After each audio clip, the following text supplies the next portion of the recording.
반갑습니다, 여러분. 오늘은 11강 본격 수업 11강을 하도록 할게요. 자, 그러면 지금 1반, 2반, 8반, 1반, 2반, 8반은 다른 반이 이미 원격으로 수업 받았던 7강을 먼저 듣고 그 다음에 이어서 11강을 들으면 됩니다. 그래서 두 강좌를 오늘 1시간에 모두 할 수 있도록 해주세요. 그래, 7강이 좀 길었기 때문에 11강을 최대한 빨리 짧게 한번 해보겠습니다.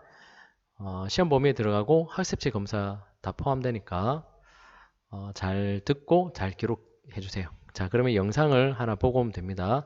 아는 형님 뭐 세븐틴이 나왔던 영상이죠. 보고 오면 되겠습니다. 자, 그러면 함께 키 1번 선생님이랑 같이 해봐요. 예시 문장. 그는 피나는 노력의 결과 연주 실력이 괄목상대에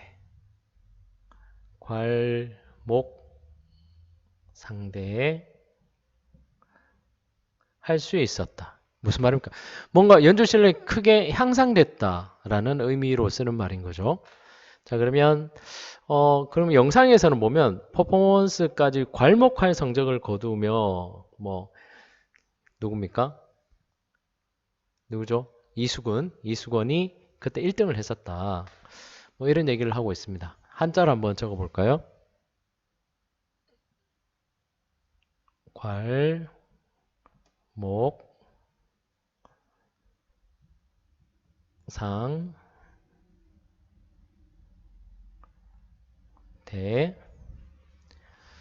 자, 그러면 뜻을 보면 첫 번째 한자는 눈 비빌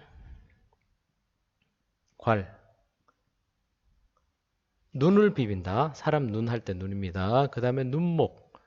그러면 눈 비빌 괄자에 눈목자, 눈을 비비다겠죠. 합하면 괄목할 상대. 눈을 비빌 정도다. 이게 무슨 말일까요? 자, 서로 마주 대할 대. 그래서 괄목 상대입니다. 겉뜻. 눈을 비비고 상대한다. 속뜻은 다른 사람의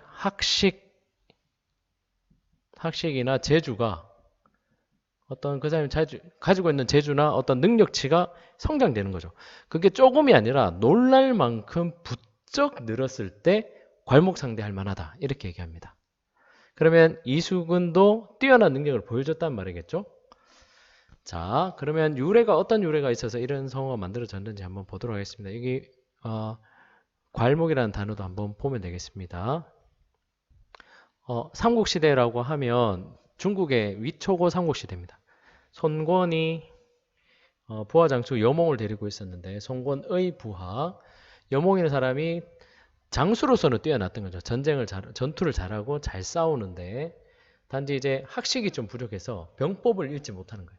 그래서 자네는 공부를 좀 더 했으면 좋겠네. 충고를 한 거죠. 여몽이 자기의 주군인 손권이 자기에게 이런 충고를 주니 그것을 달갑게 감사하게 생각하고 최선을 다해서 노력합니다. 공부를 실하는 거예요. 전쟁터에 나가서도 수불석권했습니다. 수불석권, 뭐 세종대왕께서도 수불석권했다 이런 말이 있는데 손에서 책을 놓지 않는다. 놓을 석자, 풀어주다 놓는단 말이죠. 채권자, 책 살 때 한 권, 두 권 세잖아요. 손에서 책을 놓지 않았다. 이렇게 됩니다. 뭐 만약에 순서를 적으면 손에서 책을 놓지 않음. 뭐 이렇게 할 수 있겠습니다. 그랬더니 학식이 정말 커진 거죠. 그래서 나중에 그 노숙이라는 친구가 찾아오는데 노숙은 여몽과 막역한 사이다. 매우 친한 친구. 거스름이 없는 친구. 절친한 친구를 막역한 친구. 막역지우라는 말 우리 배운 적 있습니다. 노숙이 찾아와서 얘기를 나눠보니 너무 똑똑해진 거예요. 그래서 자네 어떻게 해서 이렇게 실력이 늘었는가? 그 사이에? 이렇게 물어본 거죠. 그러니까 여몽이 공부를 많이 했기 때문에 또 유식하게 대답을 해줘요. 선비가 헤어진 지 사흘이면 3일이죠. 3일 정도 지나면 당연히 이렇게 해야 한다. 눈을 비비고 다시 대해야 할 정도로. 이게 무슨 말이냐면 우리 꿈꾸다가 꿔서 깼는데 뭐 크리스마스 여러분 어릴 때 생각해보세요. 자다가 일어났는데 선물이 머리맡에 있어요. 이게 진짜 선물인가? 산타 할아버지가 왔다 갔나 하면서 눈을 이렇게 비빈다. 꿈인지 생신지 잘 몰라서. 그런 거랑 비슷한 거예요. 이 사람이 정말 예전에 그 사람이 맞는가? 현실이 맞는가? 예전 그 사람 맞나? 확인하고 싶은 거죠. 잘못 보는 것인가? 눈을 비빈다는 말이 그런 의미입니다.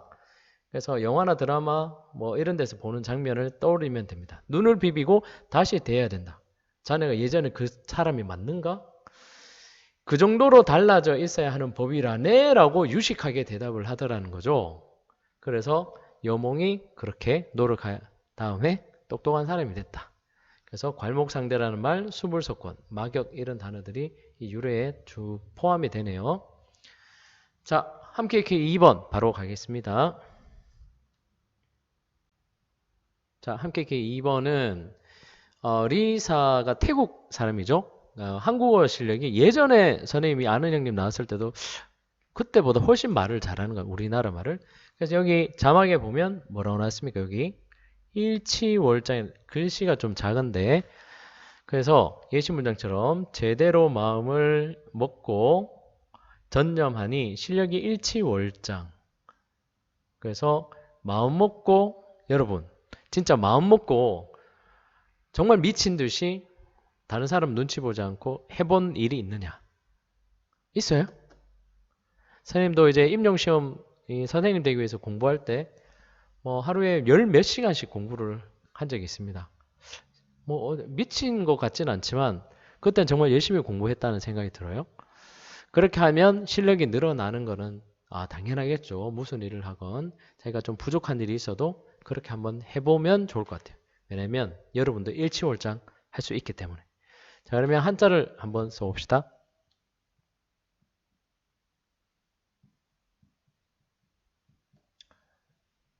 자, 일취 월 장. 자, 일자는 날, 해. 해라는 뜻도 있죠. 일출 이럴 때는 해가 뜨다니까. 일. 읽을 때는 일. 그다음에 나아갈 취.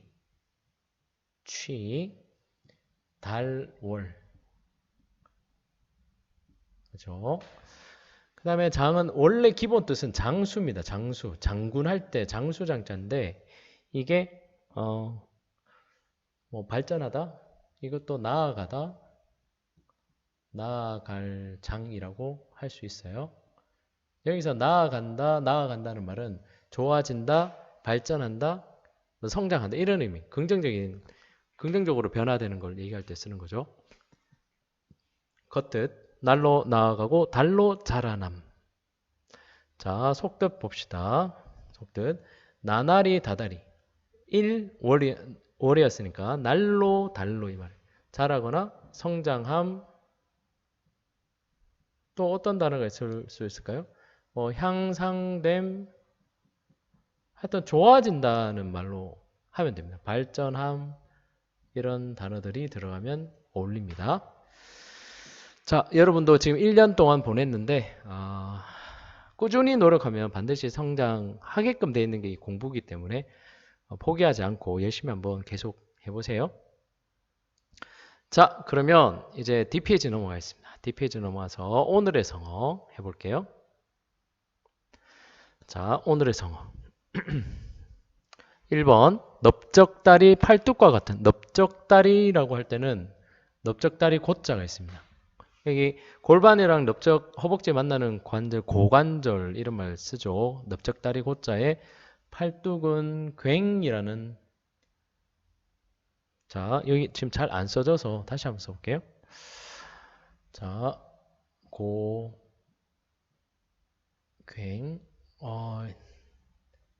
여기 전자칠판이 인식이 잘 안 되네요. 좀 삐뚤게 됩니다.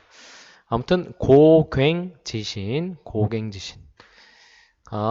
그러면 넓적다리나 팔뚝은 사람이 운동하거나 힘을 쓸 때 가장 중요한 부분이니까 가장 믿고 중요한 역할을 맡길 수 있는 사람을 고괭지신, 부하, 신하라는 뜻인 거죠. 자,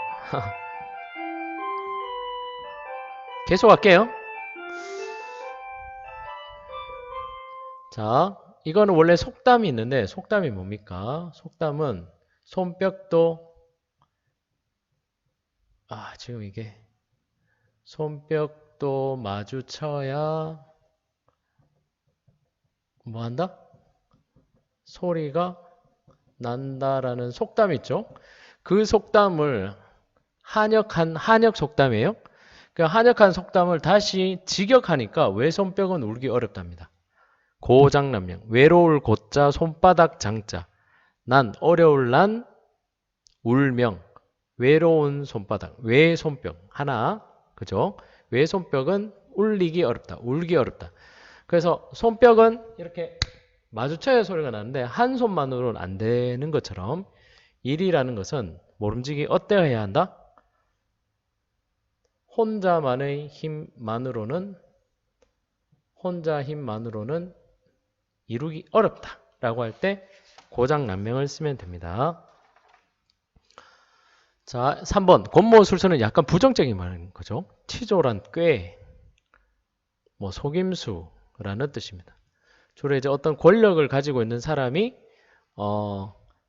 나쁜 꾀를 써서 상대방이 모르는 거를 그 방법을 동원해서 속여서 자기가 이득을 취하고자 할 때 권모술수 이런 말 많이 쓰죠. 정치권 이런 데나 영화 같은 데 보면 권모술수.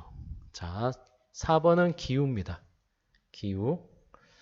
자, 기우는 기라는 나라에 어떤 한 사람이 있었는데 이 사람이 근심을 한다고 걱정 근심 때문에 먹지도 못하고 자지도 못했다. 이런 얘기가 있습니다. 그래서 우자가 근심 우자입니다. 근심 우. 그러니까 집안에 우환이 있나요? 어떤 근심이 있나요? 나쁜 일이 있습니까? 할 때 우환 할 때 우자인 거죠. 기는 나라입니다. 그래서 이 사람이 그렇게 걱정하고 있다 하니 그 같은 동네에 살던 어떤 현명한 사람이 찾아가서 오해를 풀어줍니다. 근데 무슨 근심을 하고 있는가 물어봤더니 이 사람이 엉뚱하게도 하늘이 무너지고 땅이 꺼지면 어쩌냐 하고 근심을 하더라는 거죠. 그래서 이 현명한 사람이 어떻게 얘기해 줬냐면 여보게 이 세상은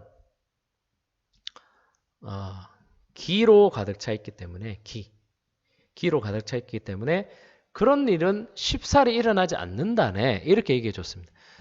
그래서 그 얘기를 딱 듣자마자 이 사람이 금방 그 근심을 버리고 다시 원래 일상생활로 되돌아갔다. 이런 얘기가 있습니다. 그럼 이 사람이 한 걱정은 어떤 걱정입니까? 너무 지나친 걱정이죠. 지나친 걱정. 약간 쓸데없는 근심. 그래서 여기 말을 좀 넣으면 쓸데없다. 쓸데없이 걱정한다 할 때 기우다 약간 좀 있어 보이게 얘기하려면 뭐 있어 보이는 것까지는 아니지만 아무튼 좀 쓸데없는 걱정이다. 너무 지나친다. 앞서갈 때. 5번입니다. 떨어지는 꽃잎, 흐르는 물 요걸 그대로 한자로 옮기면 되는 거죠. 그래서 떨어질 락 첫 음절에 오면 니은으로 쓰면 되죠. 그 다음에 꽃, 낙화, 흐르는 물, 흐르다 류죠. 여기서도 유로 쓰면 되겠고 낙화해서 떨어지는 꽃잎과 흐르는 물처럼 봄의 경치를 얘기하기도 하고 꽃은 피었을 때 가장 활짝 피었을 때가 가장 사람으로 치면 그 성공한 시절 제일 잘 나가는 때 하지만 언젠간 떨어지게 돼 있고 물도 항상 그대로 있는 게 아니라 낮은 곳으로 계속 흘러가게 돼 있죠.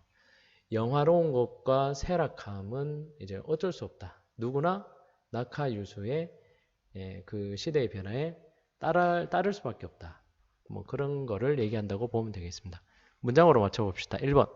너는 뭐가 지나치다. 그렇게 나쁜 일이 많이 일어나지 않는다. 쓸데없는 걱정, 기우. 정치권에 이게 많다는 것은 국민에 대한 존경심이나 경외심. 국민들을 함부로 생각하면 권모술수가 난무해지는 거예요. 막 서로 권모술수로 이득을 취하려고 합니다. 3번. 평생 김 회장의 이걸로 살았다. 반드시 보상을 후하게 해주어야 한다. 뭐 이런 말. 고갱지신. 4번. 그는 세월이 이거와 같다는 사실을 물러나고서야 알았다. 내가 계속 잘 될 거라고 생각했지만 사실은 인생은 낙하유수 같기 때문에 그죠? 세월은 낙하유수 같죠. 반드시 흘러가고 떨어지게 돼 있다. 5번 이런 말도 모르느냐. 혼자 너가 그 일을 했을 리가 없다. 누구랑 같이 공모했느냐. 그래서 고장난명. 손뼉도 마주쳐야 소리가 난다. 근데 어떻게 너 혼자란 말이냐. 뭐 이렇게 하고 싶을 때 그 상황에 맞을 때 쓰면 됩니다. 자, 다 했죠? 자, 1년 동안 원격 수업 듣느라 고생 많았습니다. 앞으로 더 수업이 뭐 원격을 더 할 수 있을지 모르겠지만 아무튼 공식적으로는 오늘이 마지막이니까 많이 아쉽고 뭐 이것저것 마지막 수업이라 해보고 싶었지만 오늘이 수능 시험장 준비하고 여러분 내일 바로 원격 수업 하는 날이라 좀 바빴죠? 시험 문제도 선생님이 아직 못 내가지고 그냥 간단하게 짧게 해야겠다는 생각으로 했네요. 자, 그러면 7강 꼭 들어야 됩니다. 7강이랑 11강 두 강좌 꼭 다 듣고 시험 준비, 그 다음에 학습지 검사 준비 잘 해주기 바랍니다. 수고 많았습니다. 빠이빠이.